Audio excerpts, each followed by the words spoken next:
கர்த்தருடைய பரிசுத்த நாமத்துக்கு ஸ்தோத்திரம். போன வாரத்தில் நம்ம பைபிள் ஸ்டடியில் யோசேப்பை குறித்து நம்ம பார்த்தோம்.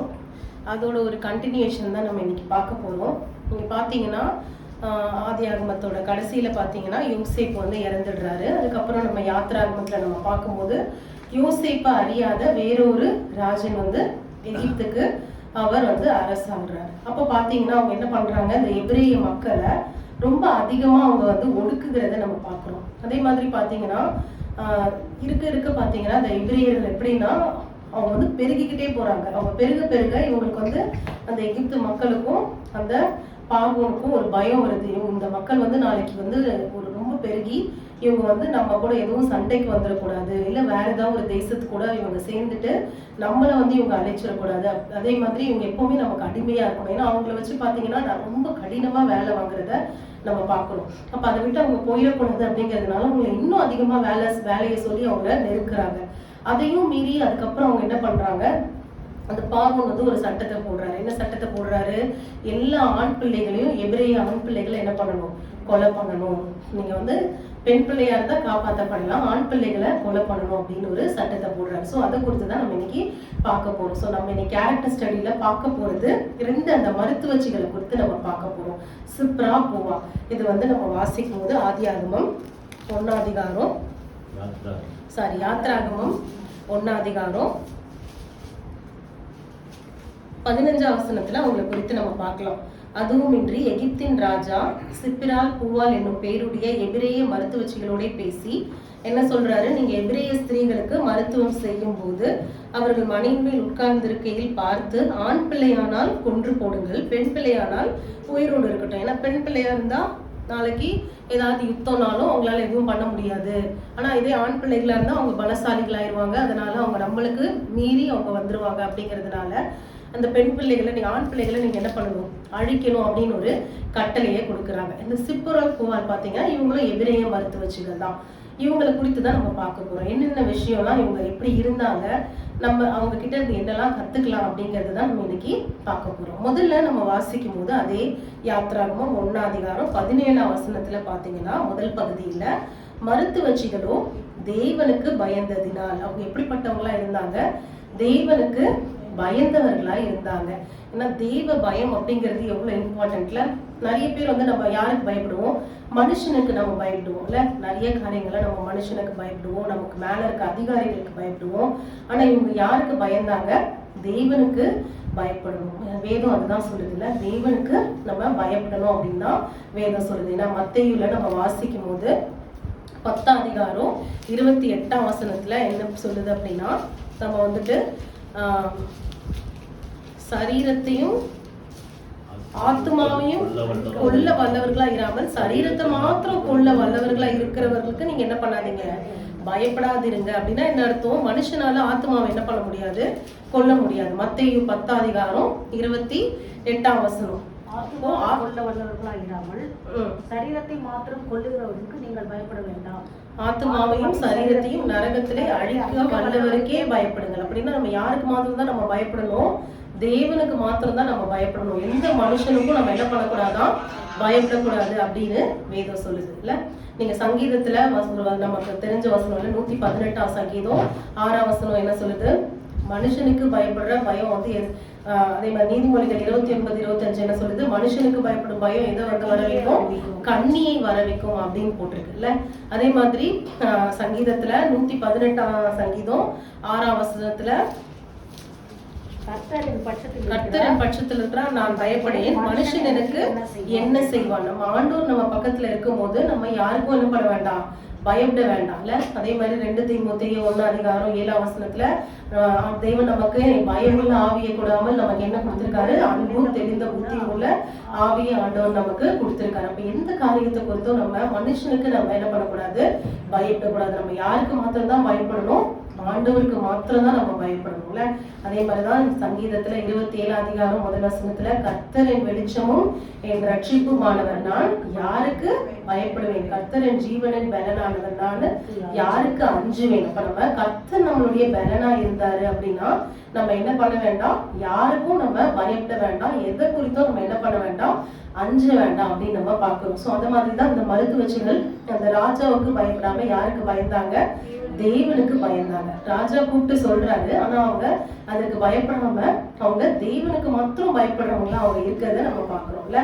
ஏன்னா நீதிமொழிகள் என்ன போட்டிருக்கு? கர்த்தருக்கு பயப்படுதல் தான் ஞானத்தின் ஆரம்பம் அப்படின்னு போட்டிருக்குல்ல. அப்ப தேவன் நம்மளோட இருக்கணும் அப்படின்னா நம்ம முதல்ல எப்படி இருக்கணும்? தேவனுக்கு நம்ம பயந்து நடக்கிறவர்களாய் நம்ம இருக்கணும். கர்த்தருக்கு பயப்படுகிறவர்களுக்கு என்னென்னலாம் கிடைக்க போகுது அப்படிங்கறத நம்ம பின்னாடி அதை குறித்து நம்ம பார்க்க போறோம். சோ முதலாவது நம்ம பார்க்கறது இந்த சிப்ரால் பூவால் அவங்க எப்படி இருந்தாங்க? அந்த மருத்துவச்சிகள் தேவனுக்கு பயந்தவர்களா இருந்தாங்க அப்படின்னு நம்ம பார்க்கிறோம்.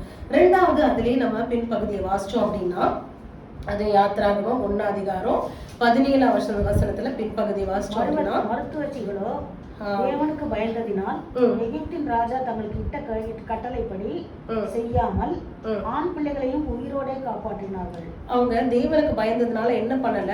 எகிப்தின் ராஜா தங்களுக்கு இட்ட கட்டளைகளின்படி செய்யாமல் ஆண் பிள்ளைகளை உயிரோட காப்பாற்றினார்கள் அப்படின்னு பாக்குறோம்.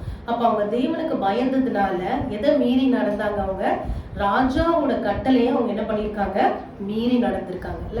இன்னைக்கு பாத்தீங்கன்னா நிறைய பேர் வந்து பாத்தீங்கன்னா இப்போ ஒரு ராஜாவோ இல்ல ஒரு மினிஸ்டரோ யாராவது ஏதாவது சொன்னா அதை இமீடியட்டா செய்யணும் அப்படின்னு தான் நினைப்பாங்கல்ல. ஏன்னா அவங்களோட ஃபேவர்லாம் நமக்கு ரொம்ப இம்பார்ட்டன்ட். ஒரு பெரிய மனுஷங்க ஒரு பதவியில இருக்கவங்க ஏதாவது ஒரு விஷயம் நம்ம கிட்ட சொன்னா நம்ம உடனே என்ன பண்ணணும்னு நினைப்போம், அதை செய்யணும், அப்பதான் அவங்களால நாளைக்கு நமக்கு ஏதாவது நல்லது நடக்கும் அப்படின்னு நினைப்பாங்கல்ல. மேபி இந்த மருத்துவச்சிகள் ராஜா சொல்றத கேட்டு அதை செஞ்சிருந்தாங்கன்னா அந்த ராஜா அதனால அவங்க என்ன பண்ணிருக்கலாம், அவங்களுக்கு நிறைய தேவையான காரியங்களை அவங்க கொடுத்துருக்கலாம் இல்லை. ஏன்னா ஒரு ராஜானும் போது அவர்கிட்ட பணம், பொருள், பதவி, பொன் அதே மாதிரி எல்லாமே அவர்கிட்ட இருக்குல்ல. அப்ப அவங்க அதுக்கெல்லாம் வந்து அவங்க என்ன பண்ணல, யோசிக்காம அவங்க ராஜாவோட கட்டளையை என்ன பண்றாங்க, மீறி அவங்க இருக்கிறத நம்ம வாசிக்கிறோம். அப்போ ஒரு ராஜாவோட கட்டளையவே அவங்க என்ன பண்றாங்க, தள்ளுகிறதற்கு ஒரு தைரியம் உள்ளவர்களே அவங்க இருக்காங்க. இப்போ நம்மளும் அதே மாதிரி தான் பாத்தீங்கன்னா நம்ம யாரா இருந்தாலும் ஆண்டோருக்கு விரோதமான காரியங்களை அவங்க நம்ம செய்ய சொல்லும் போது நம்ம அதுக்கு என்ன பண்ணக்கூடாது, பயப்படக்கூடாது. நம்ம ஒரு இடத்துல வேலை செய்யலாம், மேபி நம்ம அங்க இருக்கும்போது அவங்க வந்து செய்யற ஏதோ ஒரு காரியம் வந்து நமக்கு பிடிக்காம ஆண்டோருக்கு விரோதமான காரியமா இருக்கலாம். அப்படி இருக்கும்போது அவங்க நம்ம சொன்னா என்ன நினைச்சுப்பாங்களோ, ஏன்னா அவங்க நம்மளுடைய ஹையர் அத்தாரிட்டியா இருக்காங்களே, அப்ப அவங்கள ப்ளீஸ் பண்ணணும் அப்படின்னு நம்ம என்ன பண்ணக்கூடாது, எந்த இடத்துலயும் நம்ம நடந்துக்க கூடாது இல்ல. ஏன்னா பாத்தீங்கன்னா நம்ம அதை குறித்து தான் நம்ம இன்னைக்கு ரொம்ப டீட்டெயிலா நம்ம பார்க்க போறோம். நீங்க பாத்தீங்கன்னா அதிலே 18ஆம் வசனத்துல அதனால எகிப்து அவங்க வந்து என்ன பண்ணல, தேவனுக்கு பயந்ததுனால அவங்க உயிரோட காப்பாத்தினாங்க. இது ராஜாக்கு எப்படியோ தெரிஞ்சு அவர் என்ன பண்றாரு, அவங்களை கூப்பிட்டு எகிப்தின் ராஜா மருத்துவச்சிகளை அழைப்பித்து நீங்கள் ஆண் பிள்ளைகளை உயிரோட காப்பாற்றுகிற காரியம் என்ன என்று கேட்டாங்க. அப்ப ராஜா தெரிஞ்சு கேட்கிறாரு. அவரு கேட்கும் போதும் இவங்க என்ன பண்ணல, ஐயோ ராஜாக்கு தெரிஞ்சிருச்சு அவ்வளவுதான் அப்படின்னு சொல்லி என்ன பண்ணல, அவங்க பயப்படல. அவங்க என்ன சொல்றாங்க, அதற்கு மருத்துவச்சிகள் பார்வோனை நோக்கி, எபிரேய ஸ்திரீகள் எகிப்திய ஸ்திரீகளை போல அல்ல, அவர்கள் நல்ல பலம் உள்ளவர்கள். மருத்துவச்சிகள் அவர்களிடத்திற்கு போக முன்னுமே அவர்கள் என்ன பண்ணிடுறாங்க, பிரசவித்தாகும். அப்போ மருத்துவச்சியை விட அவங்க மருத்துவச்சி போறதுக்கு முன்னாடியே அவங்க என்ன பண்ணிடுறாங்க, அவங்களுக்கு பிரசவம் வந்துருது, அவங்க பிள்ளைய வந்து பெற்றெடுத்துடுறாங்க. அதனால எங்களால என்ன பண்ண முடியல, அந்த பிள்ளைய கொலை செய்ய முடியல அப்படின்னு சொல்றாங்க. ஆனா இந்த மருத்துவச்சிகள் என்ன பண்றாங்க, அந்த பிள்ளைகளை உயிரோட காப்பாத்துறத நம்ம பாக்குறோம்ல. அப்போ அவங்க ராஜாக்கு பயப்படாம அவங்க ராஜாவுடைய கட்டளையை மீறி நடக்கிறத ராஜா கூப்பிட்டு விசாரிக்கும் போது கூட அவங்க ராஜாக்கு பயப்படாம ஆண்டவருக்கு பயப்படணுன்றத மட்டும்தான் அவங்க என்ன பண்றாங்க, குறிக்கோளா வச்சிருக்காங்க. அப்ப அப்படிப்பட்ட ஒரு தைரியத்தோட அவங்க என்ன பண்ணிருக்காங்க, இருந்திருக்கிறத நம்ம பாக்குறோம். அப்ப நம்மளும் பாத்தீங்கன்னா அநேக விஷயங்கள்ல நம்ம அதே மாதிரி ஆண்டவருடைய காரியத்துல நம்ம என்ன பண்ணணும், தைரியமா இருந்து நம்ம ஆண்டோருக்கு மட்டும்தான் நம்ம கீழ்ப்படியணும், ஆண்டோருக்கு மட்டும்தான் நம்ம பயப்படணும். இதை குறித்து நம்ம எல்லாருக்கும் தெரிஞ்ச ஒரு சம்பவத்தை நம்ம வாசிப்போம். தானியேல்ல 3 அதிகாரம். தானியேல் 3 அதிகாரத்துல நம்ம வாசிச்சோம் அப்படின்னா நேபுகாத் நேச்சார் என்ன பண்றாரு, 60 முழ உயரமும் 6 முழ அகலமுமான ஒரு பொற்சிலையை அவர் என்ன பண்றாரு, பண்ணுவித்து அவர் என்ன பண்றாரு, எல்லாரும் என்ன பண்ணணும், அதை கொண்டாந்து நிறுத்தி அவர் என்ன சொல்றாரு, எல்லாரும் அதுக்கு தாழ விழுந்து என்ன பண்ணணும், அதை பணிந்து கொள்ளணும் அப்படின்னு சொல்லி சொல்றாரு. அப்போ பாத்தீங்கன்னா நமக்கு தெரியும், சாத்ராக் மேஷாக் ஆபேத்நேகோ அவங்க 3 பேரும் என்ன பண்றாங்க, அந்த பொற்சிலைய பணிய மாட்டோம் அப்படிங்கிறாங்க இல்ல. அப்போ எந்த ஒரு அதிகாரமா இருந்தாலும் சரி, என்ன ஒரு பவர்ல இருக்கவங்களா இருந்தாலும் சரி, அவங்க சொன்னாலும் எங்களுடைய ஆண்டவர் எனக்கு கொடுத்த கட்டளை என்ன, ஆண்டவரை மட்டும்தான் நம்ம சேவிக்கணும், வேற யாரும் எந்த தெய்வத்தையும் இல்லை வேற எந்த சொரூபத்தையும் நம்ம சேவிக்க கூடாது அப்படிங்கிறதுல ஒரு கட்டளையே வந்தாலும் அவங்க என்ன பண்றாங்க, ஸ்ட்ராங்கா அவங்க இருக்கிறத நம்ம பார்க்கிறோம். ஸோ யாராவது தாழ விழுந்து பணியலைன்னா அவங்கள அந்த எரிகிற அந்த அக்கினி சூளையில அவங்கள போடுவேன் அப்படின்னு சொல்லும் போது கூட அவங்க வந்து கொஞ்சம் கூட என்ன பண்ணல, கலங்கலை. அதை குறித்து நம்ம வாசிக்கும் போது 14ஆம் வசனத்துல நேபுகாத்நேச்சார் அவங்கள கூப்பிட்டு சொல்றாரு, நீங்கள் என் தேவர்களுக்கு ஆராதனை செய்யாமலும் நான் நிறுத்தின பொற்சிலையை பணிந்து கொள்ளாமலும் இருந்தது மெய்தானா? இப்பயும் நான் வந்து உங்களுக்கு ஒரு சான்ஸ் தரேன். நான் வந்து அந்த எக்காலம் நான் கிண்ணறோம்லாம் வாசிக்கும் போது நீங்க என்ன பண்ணணும், என்னுடைய அந்த தேவர்களுக்கு நீங்க பணிந்து நீங்க அதை என்ன பண்ணணும், நீங்க பணிந்து கொள்வீங்கன்னா நல்லது. அப்படி பணிந்து கொள்ளாம இருந்தா அந்த நிமிஷமே நீங்க எங்க போடப்படுவீங்க, எரிகிற அக்னி சூளையின் நடுவில் நீங்க போடப்படுவீங்க அப்படின்னு சொல்லும் போது, அப்போ சாத்ராக் மேஷாக் ஆபேத்நேகோ என்பவர்கள் என்ன சொல்றாங்க, ராஜாவை நோக்கி, நேபுகாத்நேச்சாரே இந்த காரியத்தை குறித்து உமக்கு உத்தரவு சொல்ல எங்களுக்கு அவசியம் இல்லை. என்ன சொல்றாங்க, ராஜா கிட்ட கொஞ்சம் கூட பயம் இல்லாம என்ன சொல்றாங்க, இது குறிச்சு உங்களுக்கு நாங்க பதில் சொல்லணும்ன்ற அவசியம் எங்களுக்கு கிடையாது. நாங்கள் ஆராதிக்கிற எங்கள் தெய்வன் எங்களை தப்புவிக்க வல்லவரா இருக்கிறார். அவர் எரிகிற அக்னி சூளைக்கும் ராஜாவாகிய உங்களுடைய கைக்கும் அவர் என்ன பண்ணுவார், கண்டிப்பா எங்களை தப்புவிப்பார். அப்படியே அவர் தப்புவிக்காம போனாலும் நாங்க என்ன பண்ண மாட்டோம், பணிந்து கொள்ள மாட்டோம் என்பது ராஜாவாகி உமக்கு தெரிந்திருக்க கடவுது அப்படின்னு சொல்றாங்க. என்ன சொல்றாங்க, அப்படியே ஒரு தப்பு வைக்கலனாலும் நாங்க பணிந்து கொள்ள மாட்டோம்ன்றது உங்களுக்கு தெரியட்டும் அப்படின்னு சொல்லி என்ன பண்றாங்க, தைரியமா அவங்க பேசுறாங்க. அப்ப அவ்வளவு தூரம் அவங்க விசுவாசமா அவங்க வந்து நான் வந்து பணிந்து கொள்ள மாட்டேன் அப்படின்னு தைரியமா அவங்க இருக்கும்போது, ராஜாக்கு இன்னும் கோபம் வந்து என்ன பண்றாரு, அந்த சூளைய அந்த நெருப்ப 7 மடங்கு என்ன பண்றாராம், அதிகமா சூடாக்குறாரு. 7 மடங்கு அதிகமா சூடாக்கி அவங்கள கட்டுறதுக்கு அவருடைய இராணுவத்துல உள்ள மக்கள் என்ன பண்றாரு, கூப்பிட்டு அவங்கள கையெல்லாம் கட்டி அவங்கள என்ன பண்றாரு, கொண்டு போய் அந்த சூளையில தூக்கி போடுறதுக்கு கூப்பிடுறாரு. அப்போ அந்த தூக்கிட்டு போனவங்க கிட்ட போகும்போதே அந்த நெருப்பு அவ்வளவு தகிப்பா இருந்ததுனால அதை தூக்கிட்டு போனவங்கள அது என்ன பண்ணுச்சான், அது அவங்க கொண்டு போகும்போது அந்த தூக்கிட்டு போனவங்க அந்த நெருப்பு பற்றி அவங்க என்ன பண்றாங்க, அவங்க இறந்து போயிடுறாங்க. ஆனா நெருப்புக்குள்ள இவங்க 3 பேர் என்ன பண்றாங்க, கூட 4 பேரா என்ன பண்றாங்க, நெருப்புக்குள்ள உலாவி வருகிறத பாக்குறாங்கல்ல. எல்லாரும் கண்களுக்கு முன்பாக பாத்தீங்கன்னா ஆண்டவரே என்ன பண்ணிட்டாரு, அந்த நெருப்புக்குள்ள வந்துட்டாரு. அதுக்கப்புறம் என்ன பண்றாங்க, அவங்கள வெளியே எடுத்து பார்க்கும்போது அந்த அக்கினியுடைய அந்த ஜுவாலை அந்த மனம் கூட என்ன பண்ணலையா, அவங்க மேல வீசல, அதே மாதிரி அவங்க முடி கூட கருகல அப்படின்னு இருக்குல்ல. அப்போ அவ்வளவு வைராக்கியமா அவங்க ஆண்டவருக்காக நிற்கும் போது ஆண்டவர் என்ன பண்றாரு, அவங்கள விடுவிக்கிறாரு. இதே மாதிரிதான் நம்ம தானியேலுடைய வாழ்க்கையில கூட நம்ம பாக்குறோம்ல. ஏன்னா தானியேல் வந்து பாத்தீங்கன்னா தாரியுடைய ராஜா காலத்துல தானியேல அவங்களுடைய வேலையில குற்றப்படுத்தணும் அப்படின்னு சொல்லி நிறைய தேடுறாங்களாம். ஆனா அவங்களால என்ன பண்ண முடியல, அவங்களுடைய வேலையில குற்றப்படுத்தும்படி எதுவுமே அவங்களால கண்டுபிடிக்க முடியல. ஏன்னா அவன் எப்படி இருக்கான், அவன் வேலையில ரொம்ப அவன் கரெக்டா உண்மை உள்ளவனா இருக்கான். எல்லா காரியத்திலையும் இல்ல, எதுவுமே ஏமாத்தாம அவன் கரெக்டா இருக்கிறதுனால அவங்க என்ன பேசிக்கிறாங்க, அந்த வசனத்தை நம்ம வாசிப்போம். அப்பொழுது அந்த மனுஷர் 6ஆம் அதிகாரம் 5ஆம் வசனம், அப்பொழுது அந்த மனுஷர் நாம் தானியேலை அவனுடைய தேவனை பற்றிய வேத விஷயத்திலே குற்றப்படுத்தும் முகாந்திரத்தை கண்டுபிடித்தால் ஒழிய அவனை வேறெதிலும் நாம் குற்றப்படுத்தும் முகாந்திரத்தை கண்டுபிடிக்க கூடாது என்றார்கள். அப்போ அவனுடைய தேவனுடைய காரியத்தை வச்சு மட்டும்தான் நம்மளால என்ன பண்ண முடியும், அவன் மேல குற்றம் சுமத்த முடியும். வேற எந்த காரியத்தையும் நம்ம என்ன பண்ண முடியாது, அவனை குற்றம் சுமத்த முடியாது அப்படின்னு சொல்லி என்ன பண்றாங்க, தாரியு கிட்ட போய் என்ன பண்றாங்க, 1 மாசத்துக்கு யாரும் என்ன பண்ணக்கூடாது, எந்த தேவனையும் ஆராதிக்க கூடாது அப்படின்னு சொல்லி என்ன பண்றாங்க, ஒரு பத்திரத்துல அவங்க எழுதி கையெழுத்திட்டு என்ன பண்றாங்க, அதை எல்லாருக்கும் அறிவிக்கிறாங்க. அது தானியேலுக்கு தெரிந்த பின்பாகவும் தானியேல் என்ன பண்றாரு, முன் செய்து வருகிறபடியே அவர் என்ன பண்றாரு, போய் எல்லா பலகணிகளையும் அவர் திறந்து அவர் என்ன பண்ணல, ஐயோ ராஜா வந்து இந்த மாதிரி ஒரு ஆர்டர் போட்டுட்டாரு, பட் ஆனா நம்ம எப்படியும் நம்ம தேவனை தான் ஆராதிக்கணும். நம்ம ஆனா வேணா என்ன பண்ணலாம், எல்லாத்தையும் க்ளோஸ் பண்ணிட்டு யாருக்கும் தெரியாம நம்ம வந்து தொழுது கொள்ளலாம் அப்படின்னு அவர் யோசிக்கல. யாருக்கு தெரிஞ்சா என்ன எப்பயும் போல நான் அப்படிதான் இருப்பேன் அப்படின்னு சொல்லி அவர் என்ன பண்றாரு, தைரியமா எல்லா பலகணிகளையும் திறந்து எருசலேமுக்கு நேராக அவர் என்ன பண்றாரு, 3 வேளை என்ன பண்றாரு, ஜெபம் பண்றதை நம்ம பாக்குறோம். அப்பயும் அவங்க என்ன பண்றாங்க, அதை போய் ராஜாட்ட சொல்லி சிங்கக்கேபியில போடும்போது ராஜாவுக்கு இதுல எல்லாம் வந்து சம்மதமே இல்லைல்ல. ஏன்னா தானியேல் வந்து அவ்வளவு உண்மையுள்ள ஒரு ஊழியக்காரனா இருக்கிறது நிமித்தம் ராஜா வந்து கேட்கிறாரு அடுத்த நாள், தானியேல் உன் தேவன் உன்னை சிங்கத்தின் வாயிலிருந்து தப்பு வச்சாரா அப்படின்னு சொல்லி என்ன பண்றாரு, நைட்டெல்லாம் தூங்காம ராஜா வந்து கேட்கறத நம்ம பாக்குறோம். அப்ப அந்த மாதிரி எந்த காரியத்திலும் நம்ம என்ன பண்ணக்கூடாது, பயப்படக்கூடாது. இல்ல இன்னைக்கு பாத்தீங்கன்னா நிறைய காரியத்துல நம்ம வேலை ஸ்தலத்துல நம்ம பார்க்கும்போது நம்ம கூட இருக்கவங்க மேபி அவங்க வந்துட்டு நிறைய காரியங்கள் நிறைய விஷயங்களை நமக்கு வந்து கொடுக்கலாம். அவங்க வந்து இதை சொன்னா நம்ம அவங்க வந்து மனசு கஷ்டப்படுவாங்களே அப்படின்னு சொல்லிட்டு நம்ம என்ன பண்ணக்கூடாது, எந்த காரியத்தையும் நம்ம விட்டு கொடுத்துடக்கூடாதுல்ல. ஏன்னா விக்கிரகங்களுக்கு படைச்சதெல்லாம் நம்ம என்ன பண்ணக்கூடாது, சாப்பிடக்கூடாதுன்னு இருக்கு. மேபி அவங்க வீட்டில் ஏதாவது அவங்க பண்ணியிருக்கலாம், அதை வந்து அவங்க என்ன பண்ணுவாங்க, விக்கிரகங்களுக்கு படைச்சிட்டு அவங்க நமக்கு கொடுக்கும்போது இதை சொல்றதுனால வந்து இந்த ஃப்ரெண்ட்ஷிப் வந்து நம்மளுக்கு வந்து இதுவாயிருமே, அவங்க வந்து ஏதாவது தப்பா எடுத்துப்பாங்களே அப்படின்னு நம்ம என்ன பண்ணக்கூடாது, எந்த காரியத்துக்கும் நம்ம அதுக்கு வந்து நம்ம விட்டு கொடுத்துடக்கூடாதுல்ல. ஏன்னா நம்ம பார்க்கும்போது இப்போ என்னோட காலேஜ்லேயே பார்த்தீங்கன்னா நிறைய டைம் என் கூட ஒர்க் பண்ணுற நிறைய கிறிஸ்டியன் ஸ்டாஃப்ஸ் இருக்காங்க.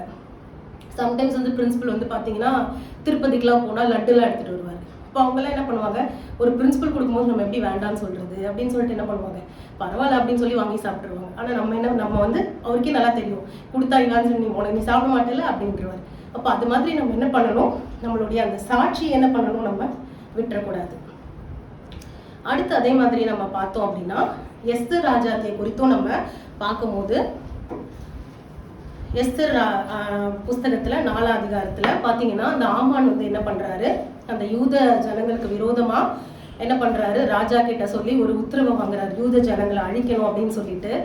அப்போ மொர்தெகாய் மூலமா அது வந்து எஸ்தருக்கு தெரியப்படுத்தும் போது மொர்தெகாய் என்ன சொல்றாரு, நீ தான் வந்து இதுக்கெல்லாம் என்ன பண்ணணும், ராஜா கிட்ட பேசணும் அப்படின்னும் போது அந்த ஊர்ல அவங்களுக்கு என்ன வழக்கம் அப்படின்னா, ராஜா கூப்பிடாம அவங்க ராஜாத்தை என்ன பண்ணக்கூடாது, அந்த அரண்மனைக்குள்ள பிரவேசிக்க கூடாது. அப்படி பிரவேசித்தா அவங்களுடைய உயிரே போகும்ல. ராஜா வந்து அவங்களை கொலை பண்றது கூட சான்ஸ் இருக்கு. ஆனா எஸ்தர் எதுக்குமே பயப்படாம அவங்க என்ன பண்றாங்க, 3 நாள் உபவாசம் இருக்க சொல்லிட்டு அவங்க என்ன பண்றாங்க, ராஜா கிட்ட அந்த அவங்க ஜனங்களுக்காக வேண்டுதல் செய்யறதுக்காக அவங்க என்ன பண்றாங்க, ராஜா கூப்பிடாமையே அவங்க போறதை நம்ம பாக்குறோம். அப்போ ராஜாவின் கண்கள் அவங்களுக்கு கிருபை கிடைச்சதுனால ராஜா வந்து என்ன சொல்றாரு, எஸ்தர் ராஜாத்தியே உன் வேண்டுதல் என்ன அப்படின்னு சொல்லி கேட்கிறாரு. அப்போ இந்த மாதிரி எந்த ஒரு சிச்சுவேஷன் வந்தாலும் நம்ம ஆண்டவருடைய காரியத்துல நம்ம அந்த மருத்துவச்சிகளை போல நம்ம ராஜாக்கோ இல்ல வேற அதிகாரிகளுக்கோ மற்ற யாருக்குமோ நம்ம எப்படி இருக்கு என்ன பண்ணக்கூடாதான், பயப்படாம நம்ம தைரியம் உள்ளவர்களாய் நம்ம இருக்கணும் அப்படிங்கிறது தான் நம்ம 2வது நம்ம பார்த்தது. 3வது பாத்தீங்கன்னா இப்படி நம்ம இருக்கும்போது கண்டிப்பா ஆண்டவர் என்ன பண்ணுவாரு, நம்மள ஆசீர்வதிப்பார். அவங்க தேவனுக்கு பயந்தது நிமித்தம் அவங்க குடும்பங்களை தேவன் எப்படி ஆசீர்வதிச்சார் அப்படிங்கறத நம்ம பார்க்க போறோம். அதுக்கு என்ன பலன் அவர்களுக்கு கிடைச்சது, அதே யாத்திராகமத்துல 1ஆம் அதிகாரம் 20ஆம் வசனம். தேவன் மருத்துவச்சிகளுக்கு நன்மை செய்தார், ஜனங்கள் பெருகி மிகுதியும் வளர்த்து போனார்கள்.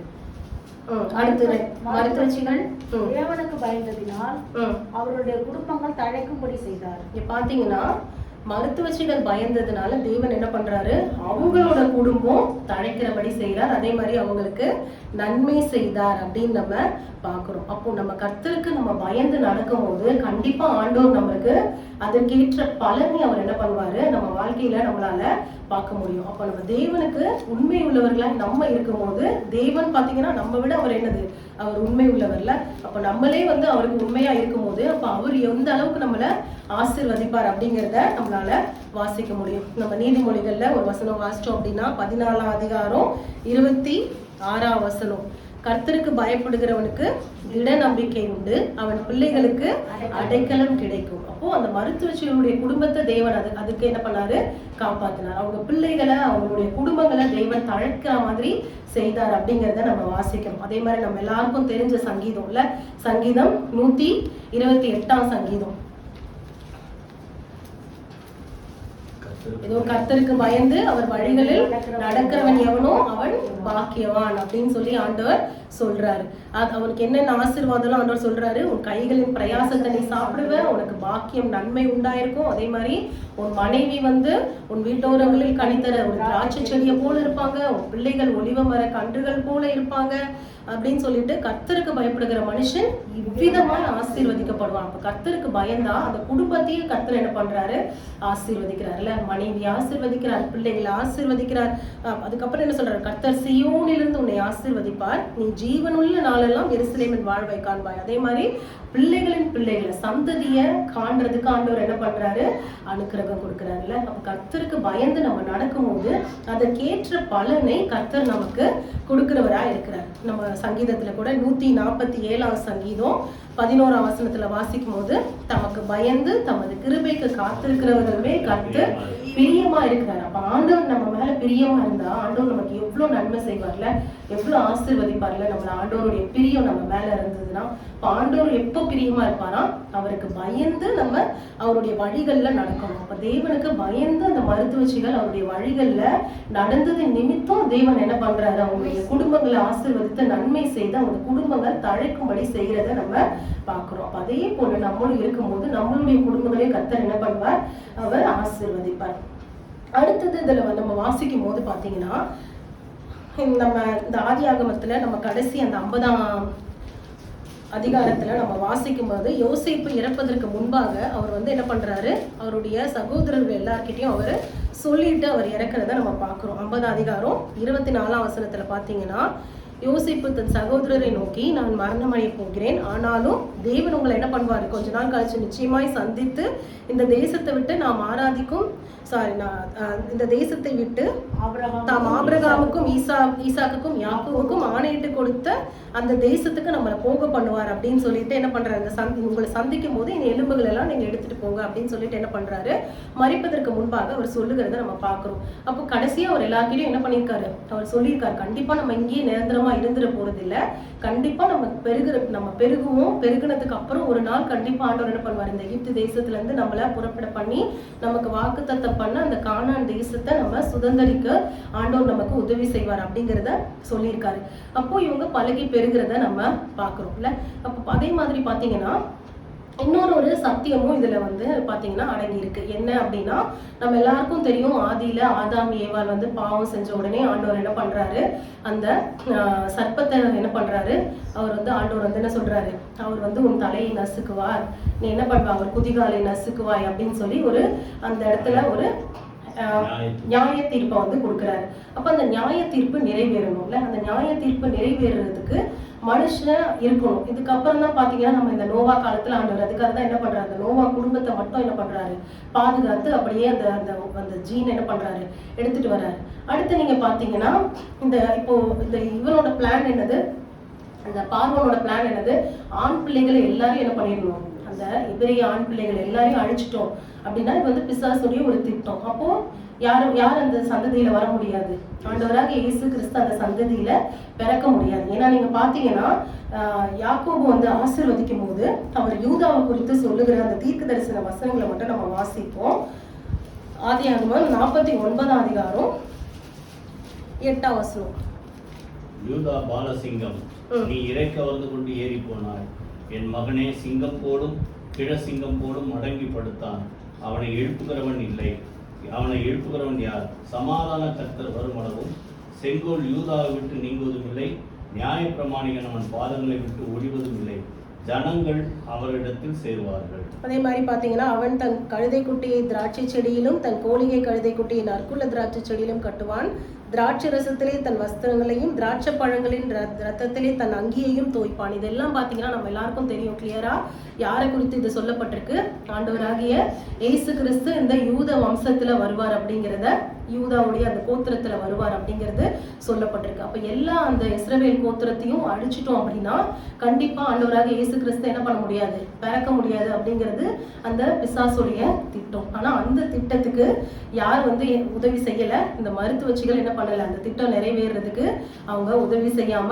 ஆண்டவருக்கு பயந்து ஆண்டவருடைய திட்டம் என்னவோ அதுக்கு அவங்க என்ன பண்ணியிருக்காங்க, அந்த பிள்ளைகளை காப்பாத்திருக்காங்க. அப்போ மறைமுகமாகவும் வெளிப்படையாகவும் அவங்க என்ன பண்ணியிருக்காங்க, ஆண்டவருடைய சித்தத்துக்கு அவங்க கீழ்ப்படைஞ்சு அந்த ஆண்டவருடைய திட்டம் நிறைவேறுகிறதுக்கு அவங்க என்ன பண்ணியிருக்காங்க, அவங்க வாழ்க்கையை ஒப்பு கொடுத்துருக்காங்க. ஏன்னா அதுக்கப்புறம் கூட நம்ம மத்தேயுல வாசிக்கும் போது கூட பாத்தீங்கன்னா 2:11 ஏசு கிறிஸ்து பிறந்ததுக்கு அப்புறம் கூட பாத்தீங்கன்னா ஏரோது என்ன பண்றாரு, சாஸ்திரிகளால் வஞ்சிக்கப்பட்டதை அறிஞ்சு அவர் என்ன பண்றாரு, எல்லா 2 வயசுக்குள்ள இருக்கிற எல்லா ஆண் பிள்ளைகளையும் என்ன பண்ணுங்க, கொலை பண்ணிடணும் அப்படின்னு சொல்றாரு. ஏன்னா அது கொண்டுட்டா அந்த வம்சத்துல இயேசு கிறிஸ்து வர முடியாது அப்படிங்கிறதுனால அந்த 2 வயசுக்குள்ள ஆண் பிள்ளைகளை கொலை பண்ணணும் அப்படின்னு சொல்லி ஒரு கட்டளையை பிறப்பிக்கிறத நம்ம பார்க்கிறோம். இப்படியாக அப்ப பிசாசின் திட்டங்கள் இருக்கும் போதும் ஆண்டவர் என்ன பண்றாரு, இந்த மருத்துவச்சிகள் மாதிரி ஒரு எளியவர்களை சூஸ் பண்ணி ஆண்டவர் என்ன பண்றாரு, அவருடைய அந்த திட்டத்தை ஆண்டவர் என்ன பண்றாரு, நிறைவேற்றுகிறத நம்ம பார்க்கிறோம். ஏன்னா பாத்தீங்கன்னா நீதிமொழிகள் 19:21 என்ன சொல்லுது, மனுஷனுடைய யோசனைகள் அநேகம் இருக்கும், ஆனாலும்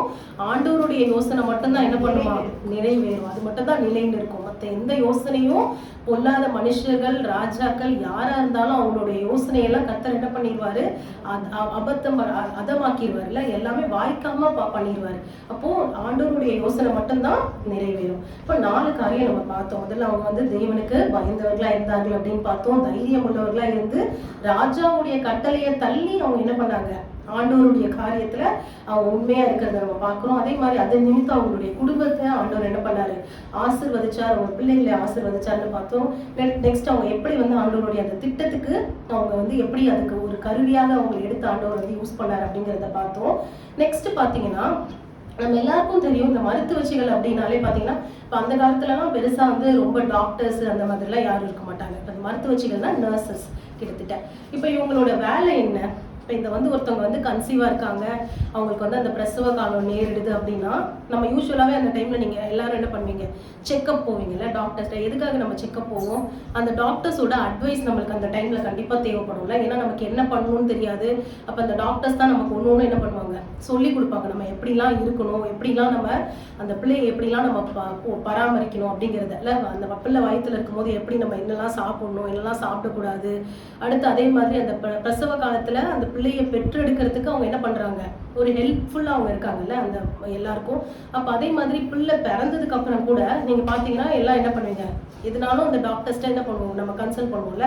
அந்த பிள்ளைங்களுக்கு வந்து என்ன கொடுக்கணும், 6 வயசுல என்ன கொடுக்கணும் சாப்பிட, அடுத்து 1 வயசுல என்ன கொடுக்கணும் சாப்பிட, எப்படி அந்த பிள்ளையை வளர்க்கணும், இந்த மாதிரி நம்ம என்ன பண்றோம், நிறைய பீடியாட்ரிஷியன்ஸ் இந்த மாதிரி நிறைய டாக்டர்ஸ் கிட்ட நம்ம என்ன பண்றோம், கன்சல்ட் பண்றோம்ல. இப்போ இதே மாதிரி தான் இந்த மருத்துவச்சிகளை நம்ம அதுக்கு ஒரு எக்ஸாம்பிளா ஒரு ஸ்பிரிச்சுவலா நம்ம வளர்றதுக்கு, அதே மாதிரி நம்ம இந்த மருத்துவச்சிகள் மாதிரி மற்றவங்களுக்கு நம்ம எப்படி ஹெல்ப்ஃபுல்லா இருக்கணும் அப்படிங்கறத குறித்து தான் நம்ம பார்க்க போறோம். ஸோ ஒரு மருத்துவச்சிகள் ஒரு பிள்ளை பிறந்து வளர்றதுக்கு எப்படி உதவியா இருக்காங்களோ அது மாதிரி நம்ம ஆவிக்குரிய வாழ்க்கையில எப்படி, ஏன்னா ஆண்டவர் என்ன சொல்றாரு, நீங்க வந்து புது சிருஷ்டியா இருக்கீங்க, பழையவைகள் ஒளிந்து போயின எல்லாம் புதிதாயின அப்படின்னு சொல்றாருல்ல. அப்ப புதுசா நம்ம ஆண்டவருக்குள்ள நம்ம என்ன பண்ணிருக்கோம், பிறந்திருக்கோம். ஏன்னா ஞானஸ்நானம் எடுக்கும் போது ஆண்டவர் என்ன சொல்றாரு, நம்ம திரும்பவுமாக நம்ம புதுசா நம்ம பிறக்கிறத குறிச்சு ஆண்டவர் சொல்றாரு. அப்போ அப்படி நம்ம புதுசா நம்ம பிறக்கிறத குறித்து நம்ம இதை குறித்து வாசிச்சோம் அப்படின்னா யோவான்ல ஒரு வசனம் வாசிக்கலாம். யோவான் 3:3 இயேசு அவனுக்கு பிரதியுத்தரமாக, ஒருவர் மறுபடியும் பிறவாவிட்டால் தேவனுடைய ராஜ்யத்தை காண மாட்டார் என்று மெய்யாகவே உனக்கு சொல்லுகிறேன். மறுபடியும் நம்ம பிறக்கலன்னா தேவனுடைய ராஜ்யத்தை பார்க்க முடியாது அப்படின்னு சொல்லும் போது நிக்கோதேமு என்ன கேட்கிறாரு, ஒரு மனுஷன் எப்படி முதிர் வயதா இருக்கும் போது எப்படி அவன் மறுபடியும் பிறக்க முடியும், திருப்பியும் போய் அவன் தாயின் கர்ப்பத்துல போய் அவனால பிரவேசிக்க முடியுமா, இவ்வளவு பெருசா நம்ம வளர்ந்துட்டோம், இதுக்கப்புறம் போய் நம்மளுடைய அம்மாவுடைய கர்ப்பத்துல போய் நம்மளால இருக்க முடியுமா அப்படின்னும் போது இயேசு என்ன சொல்றாரு, ஒருவன் ஜலத்தினாலும் ஆவியினாலும் பிறவாவிட்டால் தேவனுடைய ராஜ்யத்தில் பிரவேசிக்க மாட்டான் என்று மெய்யாகவே சொல்லுகிறேன். அப்ப அந்த மறுபடி பிறக்கிறது என்னது, நம்ம கிறிஸ்துவுக்குள் நம்ம மறுபடி பிறக்கிறதுல பாவங்களுக்கு எப்படி நம்ம ஞானஸ்நானம் எடுக்கும் போது எப்படி பாவங்களுக்கு நம்ம மரித்து தேவனுக்குள்ள நம்ம எப்படி எழுந்திருக்கிறோம், அது மாதிரி நம்ம என்ன பண்றோம், கிறிஸ்துவுக்குள் நம்ம மறுபடி நம்ம பிறக்கிறோம். அதுதான் அந்த ஜலத்தினாலும் ஆவியினாலும் நம்ம பிறக்கிறது. அப்போ அப்படி நம்ம பிறக்கும் போது நம்ம என்ன பண்றோம், கொஞ்சம் கொஞ்சமா அதுல நம்ம வளர்ந்து நம்ம தேறினவர்களா இருக்கணும்.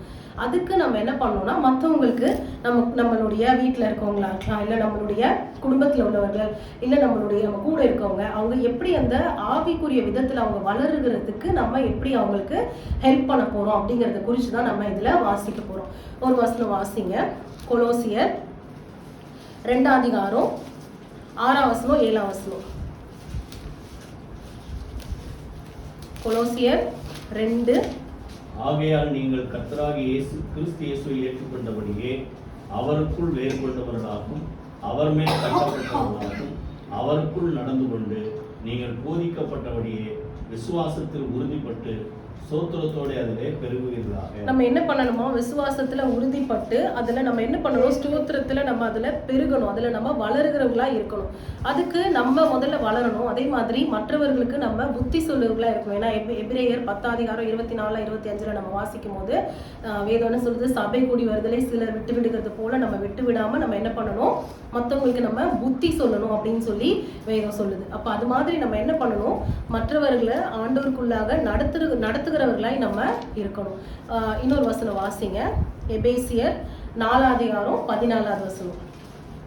நாம் இனி குழந்தைகளா இராமல் மனுஷனுடைய சூதும் வஞ்சிக்கிறதற்கு ஏதுவான தந்திரமுள்ள போதகமாகிய பலவிதமான காற்றினை அலைகளை போல அடிபட்டு அலைகிறவர்களா இராமல் அன்புடன் சத்தியத்தை கை கொண்டு தலையாகிய கிறிஸ்துவுக்குள் எல்லாவற்றிலேயும் நாம் வளருகிறவர்களா இருக்கும்படியாக அப்படி செய்தார். நம்ம என்ன பண்ணணுமா, வளருகிறவர்களா இருக்கணும். 16 கூட பாத்தீங்கன்னா, அவராலே சரீரம் முழுவதும் அதற்கு உதவியா இருக்கிற சகல கணுக்களினாலும் இசைவாய் கூட்டி இணைக்கப்பட்டு ஒவ்வொரு அவயமும் தன் அளவுக்கு தக்கதாய் கிரியை செய்கிறபடியே அது அன்பினாலே தனக்கு பக்தி விருத்தி உண்டாயிருக்கிறதுக்கு சரீர வளர்ச்சியை உண்டாக்குகிறது. அப்ப அது மாதிரி எப்படி ஒரு பிள்ளை வளர்ந்து வருதோ அதே மாதிரி நம்ம என்ன பண்ணணும், ஆவியில நம்ம என்ன பண்ணணும், தேவனுக்குள்ளாக நம்ம வளருகிறவர்களாய் நம்ம இருக்கணும் அப்படிங்கிறத நம்ம பார்க்கிறோம். அதே மாதிரி இன்னொரு வசனம் நம்ம வாசிச்சோம் அப்படின்னா, எபிரேயர்ல 5 அதிகாரம் 12 வசனத்தை நம்ம வாசிக்கும் போது, காலத்தை பார்த்தால் போதகராய் இருக்க வேண்டிய உங்களுக்கு தேவனுடைய வாக்கியங்களின் மூல உபதேசங்களை மறுபடியும் உபதேசிக்க வேண்டியதா இருக்கிறது. நீங்கள் பலமான ஆகாரத்தை அல்ல பாலை உண்ணத்தக்கவராகிறீர்கள். அப்படின்னா என்ன சொல்றாரு, இந்த காலத்தை பார்த்தா இவ்வளவு நாள் நம்ம உபதேசம் கேட்கிறோம், இப்போ வந்து நம்ம என்ன பண்ணணும், போதகர்களாய் நம்ம இருக்க வேண்டிய, நம்ம போதகர்கள்னா என்னது, மற்றவர்களுக்கு சொல்ல வேண்டிய நம்மளே இன்னும் எப்படி இருக்கோமா, பாலை உண்ணத்தக்கவர்களா இன்னும் குழந்தையாவே நம்ம இருக்கோம். 13 பாத்தீங்கன்னா, பால் உண்கிறவன் குழந்தையா இருக்கிறபடினால் நீதியின் வசனத்தில் பழக்கம் இல்லாதவனா இருக்கிறான். அப்போ அந்த வசனத்தை பழகிக்கணும்னா என்ன அர்த்தம், அந்த வசனத்தை நம்ம உட்கொள்ளணும்ல. ஏன்னா இதுதான் தேவனுடைய வார்த்தை. அந்த வார்த்தை நமக்குள்ள வரும்போது தான் நம்மளால என்ன பண்ணணும். ஏன்னா ஒரு குழந்தை பாத்தீங்கன்னா அதுக்கு அப்படியே பாலை கொடுத்துட்டே இருப்போமா, இல்லைன்னா அதுக்கு பத்தாதுல. ஒரு வயசு ஆகும் போது அதுக்கு என்ன பண்ணணும், திடமான ஆகாரம் கொடுக்கும் போது தான் அந்த குழந்தையால வளர வளர என்ன பண்ண முடியும், அதோடைய காரியங்கள் எல்லாத்தையும் அதால செய்ய முடியும், அதுக்கு தேவையான ஸ்ட்ரென்த் கிடைக்கும். இல்ல வெறும் பால் கொடுத்துட்டு இருந்தா அந்த குழந்தை அந்த ஒரு வயசுக்கு மேல என்ன ஆயிரும், ஃபுல்லா ரொம்ப வீக் ஆயிரும்ல. அப்ப அதுக்கு திடமான ஒரு சத்தான ஆகாரம் அதுக்கு தேவை. அப்ப நம்ம என்ன பண்ணணும், அந்த தேவனுடைய வார்த்தைகளை நம்ம அதிகமா நம்ம படிக்கும் போது, நம்ம அதை உண்ணும் போது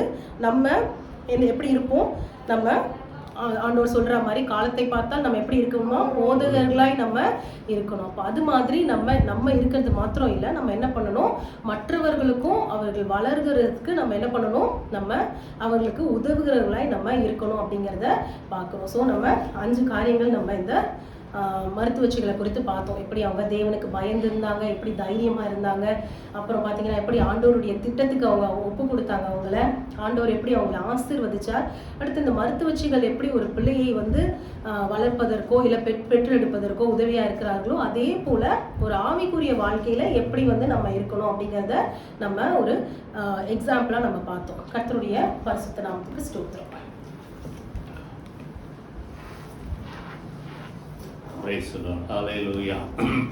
கர்த்தரை துதிப்போம். ஹல்லேலூயா. 5 காரியங்கள் பார்த்தோம். தேவனுக்கு பயந்து நடந்தார்கள்.